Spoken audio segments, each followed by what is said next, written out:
7 episode की शुरुआत में हम देखते हैं कि और उसके बाद जियांग युआन से माफ़ी मांगती है कि मुझे पता नहीं था कि डुली जे ग्रुप का डायरेक्टर है। तो आगे से युआन उसे बोलती है कि डुली तुम्हारी करीब इसलिए आना चाहता था ताकि तुम्हारी जरिए वो मुझे हरा सके, और ऐसे भी कोई किसी का फ्री में टीचर नहीं बनता। तो आगे से जियांग उसे बोलती है कि तुम्हें इसीलिए ऐसा लग रही है क्योंकि तुम्हारी बहुत ज़्यादा दुश्मन है। तो आगे से युआन उसे बोलती है कि मैं सिर्फ तुम्हें इतना बताना चाहती हूँ कि किसी को भी खुद का फ़ायदा उठाने के लिए मत दो। और जियांग युआन की बातें सुनकर डुली को मैसेज करती है कि अब से हमें नहीं मिलना चाहिए, नहीं तो हमारे काम को लेकर हमें प्रॉब्लम हो सकती है। और दूसरी तरह शाओचान ली को डिनर पर लेकर जाती है तो ली तो बहुत ज़्यादा खुश होती है, लेकिन जब उसे पता चलती है कि शाओचान उसे यहाँ पर उसकी आँख को रिव्यू करने के लिए बुलाया है तो ली को काफ़ी बुरा लगती है। और दूसरी तरह युआन अपने पूरी टीम के साथ फेंसिंग आईपी एंटरटेनमेंट नाम की एक कंपनी के ऊपर डाटा एनालिस्ट के लिए जाती है, क्योंकि उनकी कंपनी का डाटा एमएस संभालती थी। और उसी कंपनी में एक ट्रेनी को उसकी दोस्त बुली करते थे, उसके ऊपर पानी डाल देते हैं और उसे वॉशरूम में बंद कर देते हैं। और उसी वॉशरूम में जियांग भी जाती है और वो जैसे ही उसी लड़की का आवाज़ सुनती है तो वो जाकर उसे बाहर आने में उसकी मदद करती है और ऊपर से उसे पुलिस पर रिपोर्ट करने के लिए बोलती है। लेकिन वो लड़की तो उसे साफ साफ मना कर देती है और वो जाकर गार्ड को बोलती है कि जाकर जियांग को संभालने के लिए। और गार्ड को ऐसा लगती है कि जियांग एक फैनगाल है और वो यहाँ पर वीडियो लेने के लिए आया हुआ है, इसलिए वो जियांग की फोन ले जाती है और उसे लेकर यहाँ से चली जाती है। और दूसरी तरह युआन मीटिंग पर होती है तो वो जियांग को मीटिंग पर आने के लिए बोलती है और उसे मैसेज भी करती है, लेकिन जियांग कोई भी रिप्लाई नहीं करता, इसलिए वो ढूंढते हुए उसे जाती है तो देखती है कि उसी गार्ड के साथ वो बैठ कर वो ड्रिंक कर रही है और उनके साथ बात भी कर रही है। इसलिए वो गुस्से में जियांग के पास जाती है और उसे यहाँ से लेकर जाने की कोशिश करती है। तो आगे से गार्ड उसे रोकते हैं और उसे बोलती है कि तुम ऐसे ही उसे यहाँ से लेकर नहीं जा सकते हो, अगर तुम उसे यहाँ से लेकर जाना चाहते हो तो आगे से तुम्हें ड्रिंक करना होगा। इसलिए युआन जियांग को लेने के लिए वहाँ पर ड्रिंक करती है और उसे यहाँ से लेकर चली जाती है। और वो बाहर जाकर जियांग को डांटने लगती है कि तुम उनके साथ बैठकर ड्रिंकिंग कर रही थी, तुम तो मेरी समझ से बाहर हो। तो आगे से जियांग उसे बोलती है कि मैं ऐसे ही उनके साथ बैठकर ड्रिंक नहीं कर रही थी, मैं उनके साथ इसलिए बैठकर ड्रिंक कर रही थी ताकि मुझे उनकी कंपनी के बारे में कुछ और भी ज़्यादा इन्फॉर्मेशन मिल सके। लेकिन युआन को तो उसकी कोई भी बातों के ऊपर बिलीव ही नहीं होता और उसे गाड़ी में बैठने के लिए बोलती है ताकि वो घर जा सके। लेकिन आगे से जियांग उसे मना कर देती है और उसे बताती है कि मैं तुम्हारे साथ एक साथ घर पर नहीं चलूँगी, बोलकर यहाँ से जाने लगती है। तो आगे से जियांग उसे बोलती है कि ये रोड बहुत ज़्यादा सुनसान है और यहाँ पर इतना आसानी से टैक्सी भी नहीं मिलता, और ऐसे भी तुम अकेली लड़की हो, अगर तुम्हारे साथ कुछ भी गलत हुआ तो तुम इसके बारे में मुझे कुछ भी मत बताना। ये सुनकर तो जियांग घबरा जाती है, इसलिए वो जाकर युआन की कार में बैठ जाती है और युआन जियांग के ऊपर गुस्सा होती है, इसलिए उसे डांटने लगती है कि ये तुम हो, अगर ये तुम नहीं होते तो मैं कब से तुम्हें नौकरी से निकाल दिया होता। लेकिन जियांग तो ऑलरेडी सो गया होती है, लेकिन युआन को पता नहीं होता, इसलिए उसे डांट रही होती है। जब उसे पता चलती है कि जियांग ऑलरेडी सो चुका होती है तो वो शांत हो जाती है और जियांग इतनी नींद में होती है कि वो जाकर युआन की कंधे के ऊपर अपनी सर रख लेती है, जो देखकर युआन को तो बहुत ज़्यादा अच्छा लगती है। और जैसे ही ड्राइवर उन दोनों को घूरने लगती है तो आगे से युआन बताती है कि वो मेरी गर्लफ्रेंड है और उनकी घर आ जाती है। तो युआन जियांग को गोदी में उठाकर उसके रूम पर लेकर जाती है और उसकी फिंगर से उसके रूम को अनलॉक करने की कोशिश करती है, लेकिन वो जितने भी कोशिश करती है वो जियांग के रूम को अनलॉक नहीं कर पाती। तो भी जियांग उठ जाती है और वो युआन को बताती है कि मेरी राइट हैंड से मेरी रूम अनलॉक होती है। और जैसे ही युआन जियांग को उठा हुआ देखती है तो वो चौंकी जाती है और उसे पूछती है कि तुम कब उठे, तुमने मुझे बताया क्यों नहीं। और जैसे ही जियांग देखती है कि वो युआन की गोदी के ऊपर है तो वो फटाक से दूर हो जाती है और उसे पूछती है कि मैं तुम्हारी गोदी के ऊपर क्या कर रही थी। तो आगे से युआन उसे बोलती है कि तुम मेरी गोदी के ऊपर सो रही थी और उसे पूछती कि क्या तुमने ये जानबूझकर किया ताकि मैं तुम्हें नीचे से ऊपर तक उठा कर लेकर आऊँ। तो अभी जियांग उसे धक्का मार देती है और उसे उसे ऐसी बकवास चीज सोचने से मना करती है। तो आगे से युवान उसे बोलते कि तुमने अपने बॉस को धोखा दिया है और मैं इस चीज का जरूर बदला लूंगा। जो सुनकर जियांग तो घबरा ही जाती है और वो बहुत ही प्यारी तरीके से युवान से माफी मांगती है और उसे अपने रूम पर भेज देती है। और अगली सुबह जियांग अपने ऑफिस पर होती है और वो युवान से मिलने के लिए जाती है और उसे बताती है कि फैंसी आईपी एंटरटेनमेंट की कंपनी की सीईओ फेंग की ऑफिस पर एक सीक्रेट रूम है जिसके बारे में किसी को कोई भी पता नहीं है कि वहाँ पर अंदर कैसी जाए या बाहर कैसी आए। और मुझे ऐसा लग रही है कि वो वहाँ पर लड़कियों को हरास करती है, लेकिन जियांग को तो उसकी कोई भी बातों के ऊपर भरोसा नहीं होता और उन दोनों की फाइट चल रही होती है। तो भी वहाँ पर कोई ना आ जाती है और उन दोनों को देखकर वो कुछ और ही सोच लेती है, इसलिए उसे तो जियांग के ऊपर बहुत ज़्यादा गुस्सा आती है। और जैसे ही जियांग देखती कि कोई ना उसे ऐसे घूर रही है जैसे कि वो उसे मार डालेगी, इसलिए वो अपनी फाइल लेकर यहाँ से चली जाती है।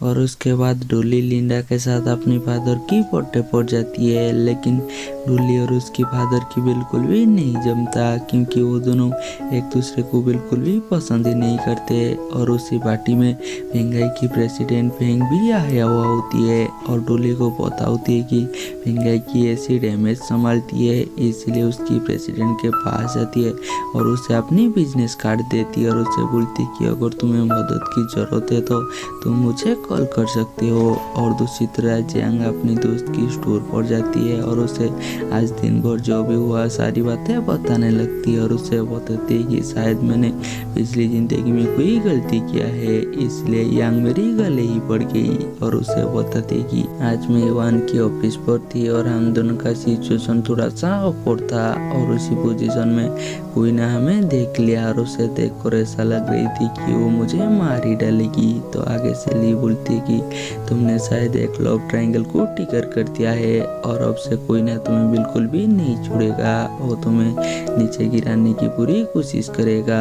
और अगले दिन ऑफिस पर बिल्कुल ऐसा ही होती है, कोई ना जानबूझकर जियांग को परेशान करने लगती है और किसी को भी जियांग की मदद करने के लिए नहीं देता। जो देखकर जियांग को तो कोई ना के ऊपर काफी गुस्सा आती है, इसलिए वो युवान से दूर रहने की पूरी कोशिश करती है, लेकिन युवान को तो कुछ भी समझ में नहीं आता कि जियांग उससे दूर क्यों रह रही है। और शाम में युवान आकर सारे मेंबर को डिनर पर चलने के लिए बोलती है, लेकिन आगे से जियांग फैमिली का बहाना देकर यहाँ से भाग जाती है। और अगले दिन युवान जियांग को मैसेज करती है कि तुम्हें खुद को डॉक्टर को दिखाना चाहिए, तुम शायद पागल हो गई हो। लेकिन आगे से जियांग बोलती है कि तुम ऑफिस में बैठकर बकवास करना बंद करो और तुम भी शायद पागल हो गए हो, इसलिए तुम पहले जाकर डॉक्टर को दिखाओ। और उसके बाद जियांग लाइब्रेरी में होती है तो उसकी मुलाकात डोली से होती है। तो आगे से डोली जियांग को बोलती कि क्या हम नॉर्मल फ्रेंड रहकर रह सकते हैं और हम दोनों कंपनी के बारे में कोई भी बात नहीं करेंगे।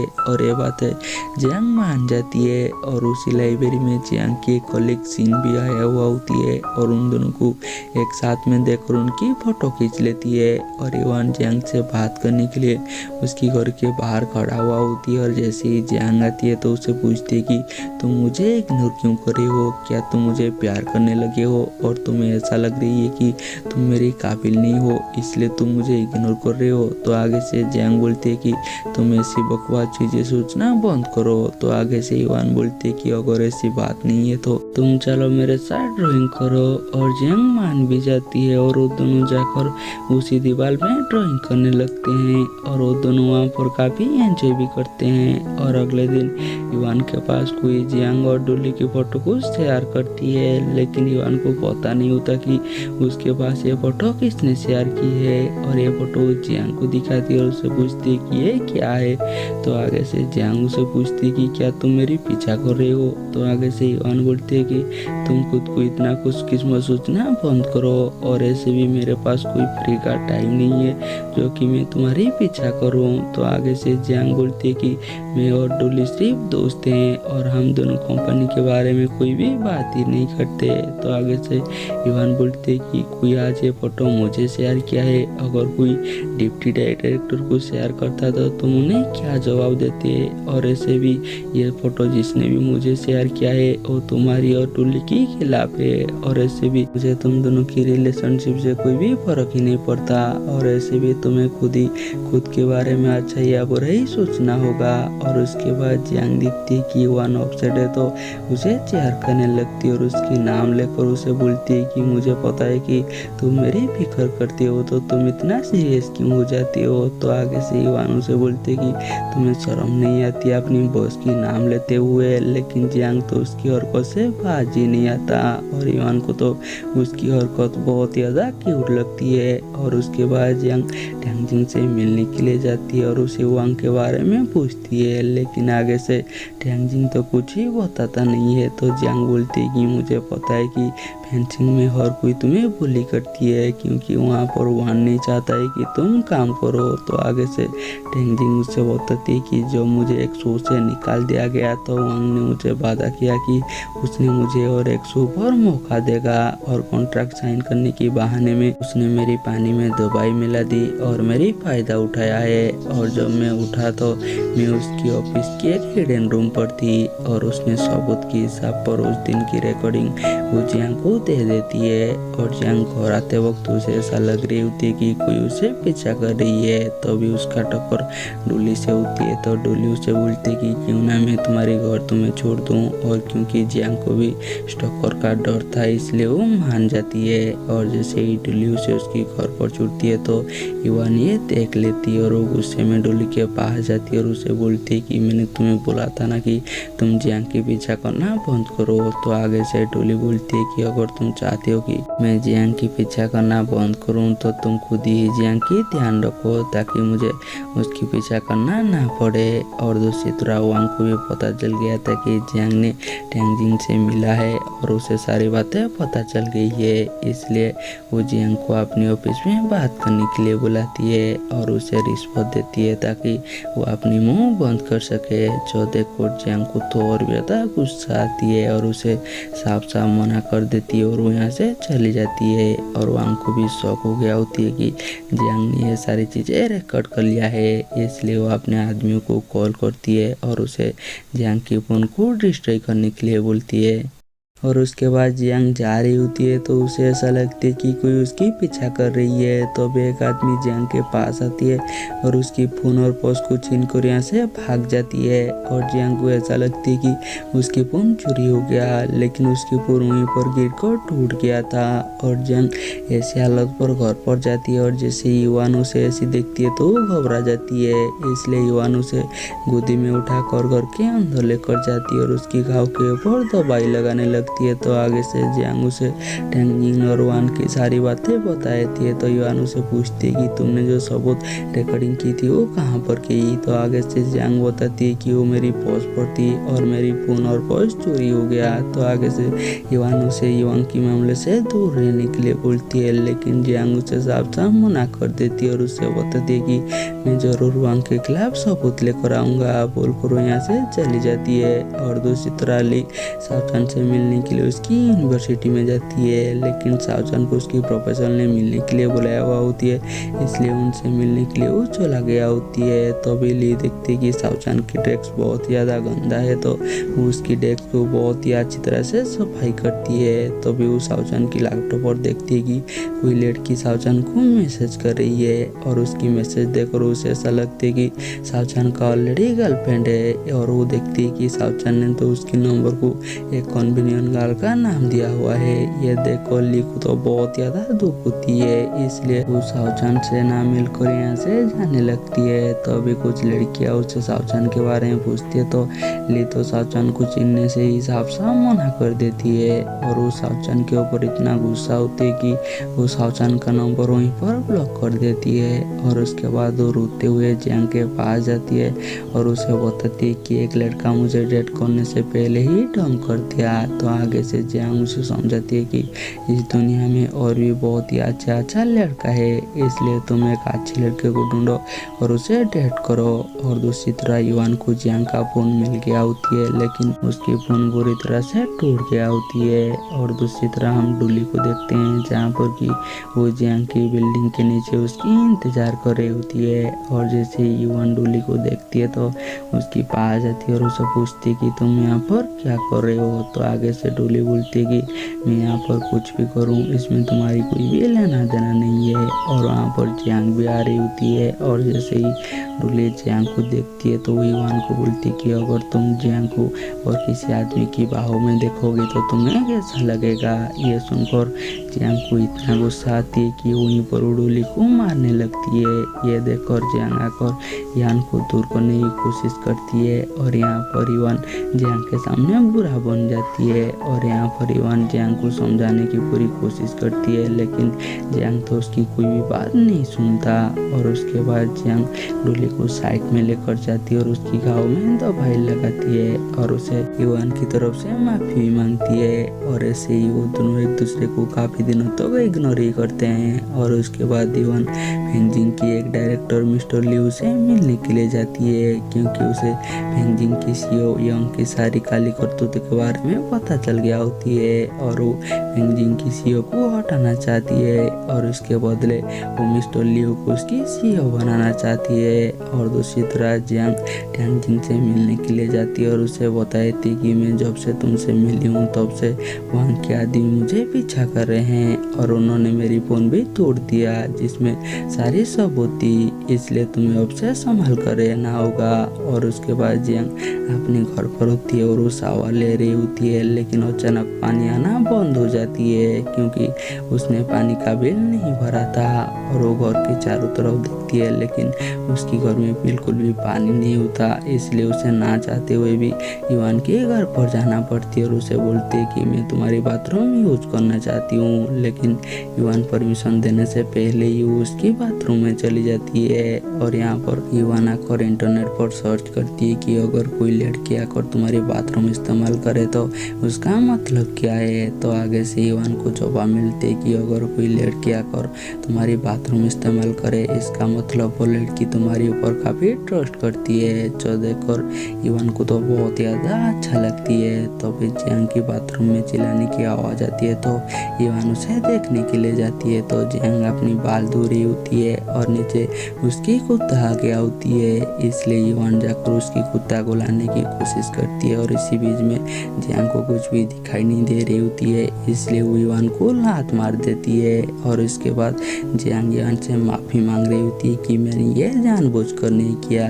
क्योंकि मेरी हेयर के ऊपर शैम्पू था और मुझे कुछ भी दिखाई नहीं दे रहा था। लेकिन युवान को तो जियांग की किसी भी बात के ऊपर बिलीव भी नहीं होता और वो जियांग के ऊपर इल्जाम लगाने लगती है कि तुमने ये जानबूझकर किया। तो भी जियांग देखती है कि वहाँ पर उसकी टूटा हुआ फ़ोन है तो वो युवान को पूछती कि ये फ़ोन तुम्हें कहाँ पर मिला, क्या तुमने उसे ढूंढ लिया है। तो भी वो वहाँ पर एक फाइल देखती है जहाँ पर कि युवान सीक्रेटली फेंगजिंग की सीईओ वांग को सीक्रेटली इन्वेस्टिगेशन कर रही है। तो उसे पूछती है कि अगर तुम उसे सीक्रेटली इन्वेस्टिगेशन कर रही हो तो तुमने मुझे उसे इन्वेस्टिगेशन करने से रोका क्यों। तो आगे से युवान बताती कि मैं नहीं चाहता था कि तुम्हारे ऊपर कोई मुसीबत आए या तुम किसी मुसीबत में पड़ो, जो देखकर जियांग को तो बहुत ज़्यादा अच्छा लगती है, इसलिए वो युवान का वहीं पर उसे मसाज देने लगती है।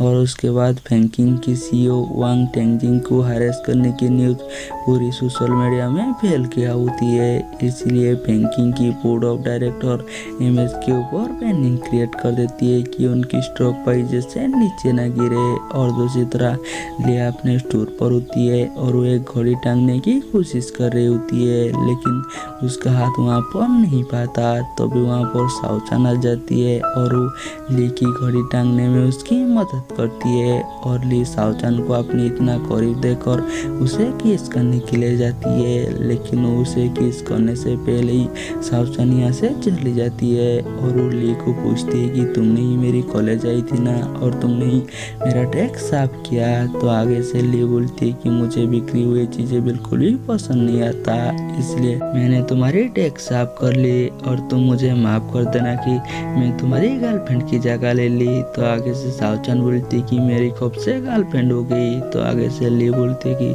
तुम मुझे झूठ मत बोलो, मैंने देखा है तुमने उसके नाम स्वीट पर सेव किया हुआ है। तो आगे से शाओचान बताती कि मेरी आँख को टेस्ट करने के लिए उसे बनाया गया है, वो एक AI है। तो आगे से ली बोलती कि फिर भी तुमने तो मेरी नंबर को एक कन्वीनियंट गर्ल के नाम पर सेव किया हुआ है। तो आगे से शाओचान बताती है कि मैं इस जरिए में तुम्हें जल्दी से ढूंढ पाती हूँ, क्या तुमने इसलिए मुझे ब्लॉक कर दिया है। ये सुनकर ली तो शर्मा ही जाती है और दूसरी तरफ इवान जाकर सारे मेंबर को काम दे देती है और वो जियांग को बोलती है कि कल तुम मेरे साथ मीटिंग पर चलना, लेकिन कोई ना कोई बात बिल्कुल भी अच्छा नहीं लगती, इसलिए वो इवान को बोलती है कि कल मैं जियांग के बदले तुम्हारे साथ मीटिंग पर चलूँगी, लेकिन इवान तो उसे साफ साफ मना कर देती है। इसलिए गुस्से में वो जियांग को अपने ऑफिस में बुलाती है और उसे बहुत ज़्यादा काम दे देती है, जिस वजह से जियांग को रात भर जाकर उसी काम को करना पड़ती है। और दूसरी तरफ फेंगजिंग की CEO वांग ने टैंग को हरास करने की न्यूज़ खुद ही वांग ने फैलाया हुआ होती है, इसलिए वो डुली से मिलने के लिए जाती है और उसे बोलते है कि अब से मैं तुम्हारे साथ कोऑपरेट करूँगा, क्या तुम मुझे सारी चीज़ें से निकाल सकते हो। तो आगे से डुली बोलती है कि तुम चिंता मत करो, मैं सारी चीज़ें से तुम्हें निकाल दूंगा। और उसके बाद वांग टेंजिंग को उसकी म्यूट फोटो भेजकर उसे ब्लैकमेलिंग करती है कि तुमने जितने भी मेरे ऊपर इल्ज़ाम लगाया हुआ है सब हटाने के लिए बोलती है। और अगली सुबह जियांग जैसे अपने काम खत्म कर न्यूज़ देखती है कि टेंजिंग ने सारे इल्ज़ाम वांग के ऊपर हटा दिया है, तो उसे बिलीव ही नहीं होता। तो अभी सिंह बोलती है कि क्योंकि तुम पहले से ही उनके साथ जुड़े हुए हो और तुम शायद जेई ग्रुप ज्वाइन करने वाले हो। और वो ग्रुप के हिसाब से जियांग और डुली की फोटो सबको दिखाती है। तो आगे से जियांग बताती है कि हम दोनों सिर्फ दोस्त थे और वही फोटो उनकी डिप्टी डायरेक्टर को ही मिल गया होती है, इसलिए वो इसके बारे में युवान को पूछती है। तो आगे से युवान बताती है कि मुझे इसके बारे में पहले से ही पता है, इसलिए आपको इसके बारे में ज़्यादा नहीं सोचना चाहिए। और उसके बाद जियांग टेंजिंग को कॉल करती है तो टेंजिंग बताती है कि मुझे वांग ब्लैकमेलिंग कर रही है, इसलिए मैंने उसके ऊपर इल्ज़ाम हटा दिया है। तो आगे से जियांग बोलती है कि ठीक है, तुम घर पर ही रुको और मैं तुमसे मिलने के लिए आ रही हूँ। और उसके बाद डुली टेंजिंग से मिलने के लिए जाती है और उसे एक बहुत ही अच्छा ऑफर देती है और वांग के ऊपर जितने भी इल्ज़ाम है सब उसे हटाने के लिए बोलती है। तो भी वहाँ पर जियांग आती है तो टेंजिंग अपनी दरवाज़ा ही नहीं खोलती, इसलिए जियांग उसे बाहर से समझाती है और यहाँ से चली जाती है। और उसके बाद युवान देखती है कि जियांग तो टेंजिंग को लेकर काफ़ी परेशान है, इसलिए अगली सुबह युवान जियांग को एक एड्रेस भेजती है और उसे बताती कि मैंने तुम्हारा टूटा हुआ फोन एक एक्सपर्ट को दिया है और ये इसी एड्रेस पर मिलेगा, इसलिए तुम उसके पास जाओ और अपनी सारी डाटा रिकवर कर लेकर आओ। और उसके बाद जियांग उसी एड्रेस पर जाती है तो वो और कोई नहीं जहाँ पर ली काम करती है। तो आगे से ली उसे पूछती है कि क्या तुम यहाँ पर मुझसे मिलने के लिए आए हो, लेकिन आगे से जियांग बताए थे कि मैं यहाँ पर काम के लिए आई हूँ। तो भी जियांग को पता चलती है कि युवान जिससे मिलने के लिए भेजा है वो और कोई नहीं शाओचान है। तो ली उसे पूछती कि क्या वो शाओचान को पसंद करती है। तो आगे से जियांग उसे बकवास करने से मना करती है और वो शाओचान के पास जाती है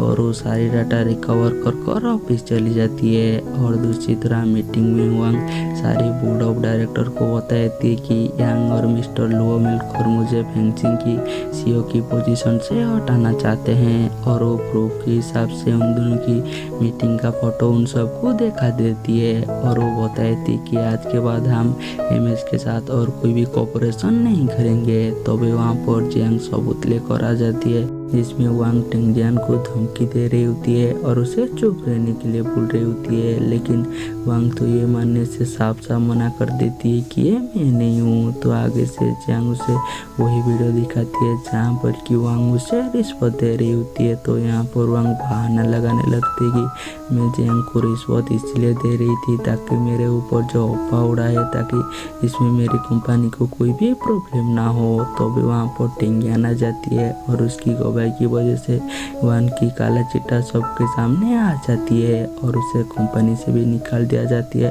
और उसे जेल हो जाती है। और टियांग ये सारी चीज़ें इसलिए किया था क्योंकि उसके साथ जो भी हुआ वो नहीं चाहता था कि और किसी के साथ भी ऐसा हो। और ये सारी चीज़ें डोली लाइव देख रही होती है, जो बातें कि युआन को पता होती है, इसलिए उसे इशारा करती है कि इस बार भी तुम हार गए।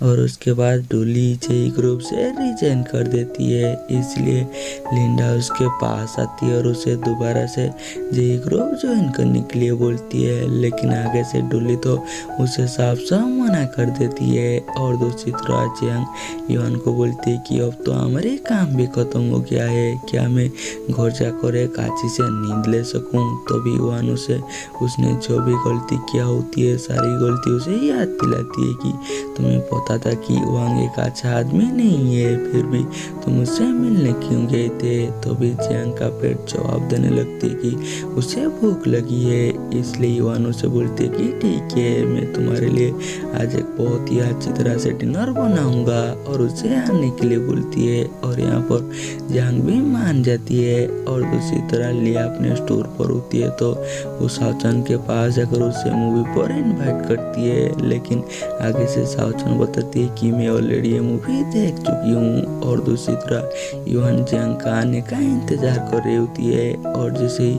जियांग आती है तो वो दोबारा से घर के अंदर चल जाती है और वो आकर दरवाजा खोलती है ताकि जियांग को ऐसा ना लगे कि युआन उसकी इंतजार कर रही थी। और जियांग के पास जितना भी खाने का सामान होती है वो सारी लेकर आया हुआ होती है, लेकिन वो तो युआन का कुछ भी काम कर नहीं आता। और युआन जाकर खाना बनाने लगती है तो जियांग जाकर युआन की कुत्ते के साथ खेलने लगती है। तो भी वहाँ पर उसे एक रूबिक्स क्यूब देखती है जिसे वो सॉल्व करने की कोशिश करती है। तो आगे से युआन उसे पूछती कि क्या तुम्हें ये सॉल्व करना आती है। तो आगे से जियांग बोलती कि बचपन में तुमने ये मुझसे चुरा कर ले गई थी, नहीं तो जरूर मैं अब इसे सॉल्व कर पाता। तो भी युआन उसके पीछे आती है और उसके हाथ पकड़कर उसे सॉल्व कैसे किया जाती है उसे सिखाने लगती है। और जैसे ही जियांग को याद आती है कि युआन उसकी इतना करीब है तो वो तो शर्मा जाती है और वो फटाक से जियांग से दूर भी हो जाती है। और उसके बाद युआन ने खाना रेडी कर दिया होती है,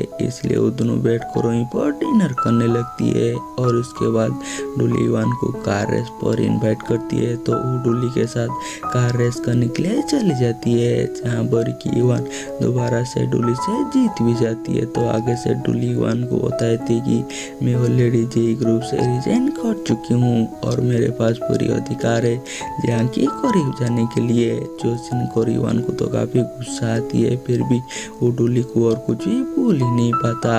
और दूसरी तरह ली जियांग के पास जाती है और उसे बोलती है कि साओचन ने तुम्हारी मदद की थी ना, तो तुम उसे बोलो कि तुम उसे थैंक्स बोलना चाहते हो और उसे मूवी पर इनवाइट करो और मैं भी तुम्हारे साथ चलूंगा और तुम साइड हो जाना। तो आगे से जियांग बताई थी कि उसे युआन ने ही रेकमेंड किया था, इसलिए ली जियांग को युआन के पास भेजती है। तो जियांग युआन को बताई थी कि ली साओचन को पसंद करती है और वो उसके साथ मूवी पर जाना चाहती है और उसे पूछती कि क्या तुम साओचन को मूवी के लिए बुला सकते हो। तो आगे से युआन बताए थे कि अगर मैं साओचन को मूवी के लिए बुलाऊंगा तो वो कभी भी मुझे मना ही नहीं कर सकती। और इसके बाद वो तीनों थिएटर में साओचन का इंतजार कर रहे होते हैं और जैसे ही साओचन आती है तो उन्हें पता चलती है कि युआन और साओचन भाई भाई है। और उसके बाद ली ने उन दोनों का टिकट अलग किया होती है क्योंकि वो साओचन के साथ ज़्यादा से टाइम स्पेंड करना चाहती है, इसलिए युआन और जियांग को अलग मूवी देखने के लिए भेज देती है और वो साओचन के साथ मूवी देखने के लिए चली जाती है। और वो साओचन की करीब आने की पूरी कोशिश करती है, लेकिन साओचन तो उसकी कोई बात को समझ ही नहीं पाता और वो ली को डरता हुआ देखकर बोलती है कि अगर तुम्हें मूवी से डर लग रही है तो तुम बाहर जा सकते हो और मैं पूरी मूवी खत्म करने के बाद ही बाहर आऊंगा। और दूसरी तरह जियांग इमोशनल सीन देखकर काफी इमोशनल हो जाती है तो इवान अपने हाथ जियांग की आंखों के बीच में रख देती है और जियांग बताती है कि मैं ग्रेजुएशन के बाद कभी भी मूवी देखने के लिए नहीं आई हूँ, क्योंकि ऐसी सीन देखकर ली रोने लगती है तो मैं उसे संभाल ही नहीं पाती। तो आगे से इवान बोलती है कि इसके बाद तुम मेरे साथ मूवी देखने के लिए आ सकते हो, क्योंकि मैं तुम्हें हमेशा ऐसे ही संभाल लूंगा। और वो दोनों यहीं पर काफी टाइम तक सो ही जाते हैं। तो अभी एक लड़की उन्हें याद दिलाती है कि मूवी काफी टाइम से बंद हो चुकी है और वो वहाँ पर इवान की थोड़ा सा तारीफ करती है, लेकिन जियांग की वहाँ पर इंसल्ट कर चली जाती है। और अगली सुबह जियांग के पास उसी बिल्डिंग की मेंटेनेंस टीम से एक लड़का आती है कुछ मेंटेनेंस का काम के लिए। तो भी जियांग को पता चलती है कि उसके अपार्टमेंट की ओनर और कोई नहीं इवान है और वो समझ जाती है कि इसलिए तो इस अपार्टमेंट का रेंट इतना कम थी और ये सारी चीजें इवान की ट्रिक थी ताकि उसे यहाँ पर ला सके। और उसके बाद वो अपनी पुराना लैंडलॉर्ड से मिलने के लिए जाती है तो उसे पता चल जाती है कि इवान ने उसे यहाँ से निकाला है लैंडलॉर्ड को ज़्यादा पैसे देकर और उसे इवान तो झूठा लगती है। और उसके बाद जियांग जैसे ही अपने ऑफिस पर जाती है तो उसे गुड न्यूज़ मिलती है कि उसे इमेज पर परमानेंट एम्प्लॉय बना दिया गया है। ये सुनकर जियांग तो काफ़ी खुश हो जाती है। तो भी उसके पास इवान उसे कॉन्ग्रेचुलेसन बोलने के लिए आती है, लेकिन आगे से जियांग तो उसे कोई भी बात ही नहीं करती। और उसके बाद जियांग इवान को मैसेज करती है कि तुम टेरिस पर आओ, मैं तुमसे कुछ बात करना चाहती हूँ। ये देखकर इवान तो काफ़ी खुश हो जाती है और उसे ऐसा लगती है कि जियांग उसे जरूर थैंक्स बोलेगी। और उसके बाद इवान जियांग से मिलने के लिए जाती है और उसे बोलती है कि तुम्हें मुझे थैंक्स बोलने की कोई भी ज़रूरत नहीं है और ऐसे भी ये मेरा ड्यूटी है कि और आए हुए ट्रेनी को मैं ट्रेन करूं। तो आगे से जियांग उसे बोलती है कि क्या तुम्हारा ये भी ड्यूटी है कि और आए हुए ट्रेनी को तुम एक न्यू घर दो। तो यहाँ पर इवान समझ जाती है कि जियांग को सारी बातें पता चल गई है, इसलिए वो जियांग को बोलती है कि तुम मुझे गलत मत समझो और ऐसे भी मैंने तुम्हें एमएस से निकाल दिया था जिस चीज़ का मैं कॉम्पनसेट कर रही थी और ऐसे भी हम दोनों एक दूसरे को बचपन से जानते हैं और मैं चाहता था कि तुम एक अच्छी घर पर रहो और तुम मुझे गलत मत समझो। तो आगे से जियांग उसे बोलती है कि तुमने जानबूझकर मुझे मेरी पुराना घर से निकाला है और तुमने अपने घर की रेंट इतना कम रखा कि मैं वहाँ पर रहने के लिए आ गई और तुम ये सारी चीज़ें इसलिए कर रही थी क्योंकि तुम तुम्हारी लाइफ से बोर हो गई थी और तुम मुझसे खेलना चाहती हो। तो आगे से इवान उसे बोलती है कि क्या तुम मुझे ऐसा सोच रहे हो। तो आगे से जियांग बोलती है कि तुम बहुत ज़्यादा बुरा हो और अब से मैं तुम्हारे घर पर नहीं रहूँगा, मैं अभी ही तुम्हारे घर से शिफ्ट हो रही हूँ। और उसके बाद जियांग जाकर अपने सारे सामान लेकर ली के पास पहुँच जाती है और वो अपने सारी दुखड़ा ली को सुनाने लगती है। और दूसरी तरह इवान अपसेट होती है तो वो अपने असिस्टेंट को ड्रिंक करने के लिए बोलती है तो उसकी असिस्टेंट पूछती कि क्या हुआ है। तो इवान उसे बताती कि जियांग को पता चल गया है कि मैं उसकी लैंडलॉर्ड हूँ और जियांग को ऐसा लग रही है कि मैं उसके साथ खेल रही हूँ। तो आगे से असिस्टेंट उससे बोलती कि आप बहुत ही सिंपल माइंडेड हो और ये सारे ट्रिक और लड़कियों के ऊपर काम करेगा, लेकिन ये ट्रिक जियांग के ऊपर काम ही नहीं करेगा क्योंकि जियांग की नज़र में आप एक सुपर विलन हो। अगर आप जियांग की अच्छाई के लिए भी कुछ करेंगे तो जियांग को ऐसा लगेगा कि आप उसके खिलाफ हो। इसलिए इवान बोलते कि ठीक है, तो मैं जियांग से कुछ दिन तक दूर रहती हूँ तो तुम मेरे लिए एक बिजनेस ट्रिप अरेंज करो। और अगली सुबह जियांग को पता चलती है कि इवान एक बिजनेस ट्रिप पर चला गया है। तभी उसे डोली मैसेज करती है और उसे मिलने के लिए बुलाती है, लेकिन आगे से जियांग काम की बहाना देकर उससे मिलने से मना कर देती है। और जब डोली उसे बताती है कि मैं जेई ग्रुप से रिजाइन कर दिया हूँ तो जियांग उसे मिलने के लिए जाती है। तो आगे से डोली बोलती है कि अब तो मैं जेई ग्रुप अगर मैं काम नहीं करती हूँ तो मैं तुमसे मिल सकती हूँ और इसमें तुम्हारे काम में कोई भी फर्क ही नहीं पड़ेगा। और क्योंकि इवान ऑफिस पर नहीं होती है इसलिए जियांग की सुपरवाइजर माँ जियांग को बहुत ज़्यादा काम दे देती है और उसे जल्दी उसी काम को ख़त्म करने के लिए बोलती है, जिस वजह से जियांग को ओवर टाइम करना पड़ती है। तभी डोली उसे मैसेज करती कि क्या आज मैं तुम्हें घर ड्रॉप कर दूँ, लेकिन आगे से जियांग उसे मना कर देती कि आज मुझे ओवर टाइम करना होगा। इसलिए डोली उसकी ऑफिस पर उसके लिए खाना भेज देती है। और दूसरी तरफ इवान अपनी बिजनेस ट्रिप पर होती है तो वहाँ पर उसकी एक छोटा सा एक्सीडेंट हो जाती है और वो उसी एक्सीडेंट का एक फोटो खींचकर सोशल मीडिया पर पोस्ट कर देती है। और जैसे ही जियांग उसकी पोस्ट देखती है तो उसकी पोस्ट को लाइक कर देती है और जिससे ही उसे रियलाइज होती है तो वो जाकर दोबारा से अपने लाइक वापस लेकर आ जाती है। और इवान को तो जियांग को इस हरकत के ऊपर उसे कुछ भी समझ में नहीं आता।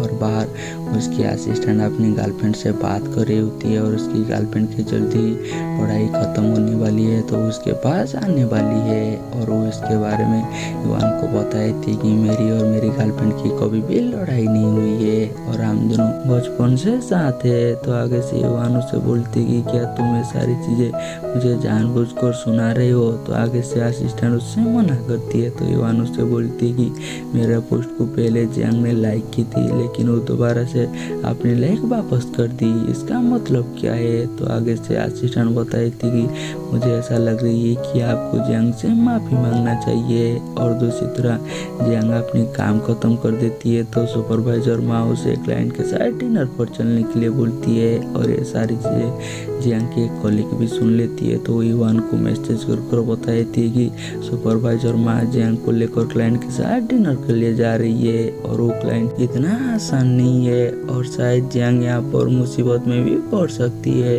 और ये मैसेज जैसे ही इवान देखती है तो वो अपने असिस्टेंट को बोलती है कि हमें जल्दी वापस जाना चाहिए। और दूसरी तरह जियांग डिनर पर होती है और वहाँ पर सारे क्लाइंट जियांग को ज़बरदस्ती ड्रिंक करा रही होती है और ज़्यादा ड्रिंक करने की वजह से जियांग की तबीयत भी खराब होने लगती है। तो अभी उसे डोली कॉल करती है और उसे पूछती है कि तुम कहाँ पर हो, लेकिन जियांग की वॉइस से वो समझ जाती है कि जियांग जरूर मुसीबत में है। इसलिए वो जियांग को बोलती है कि तुम तुम्हारी लोकेशन मुझे भेजो, मैं तुम्हारे पास आ रही हूँ। और यहाँ पर एक क्लाइंट तो जियांग की करीब जाने की पूरी कोशिश कर रही होती है। तो भी वहाँ पर इवान आ जाती है और वो उसी क्लाइंट को दूर करती है और वो जियांग को लेकर बाहर चली जाती है। और जैसे ही बाहर डोली जियांग को यांग के साथ देखती है तो उसकी दिल तो पूरी तरह से टूट जाती है, फिर भी वो और कुछ ही बोल ही नहीं पाता।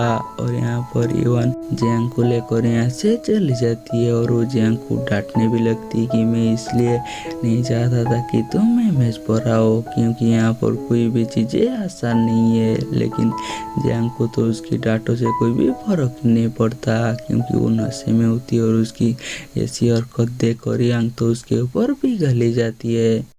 और यहीं पर हमारी एपिसोड ख़त्म हो जाती है और हम मिलेंगे जल्दी ही नेक्स्ट एपिसोड में।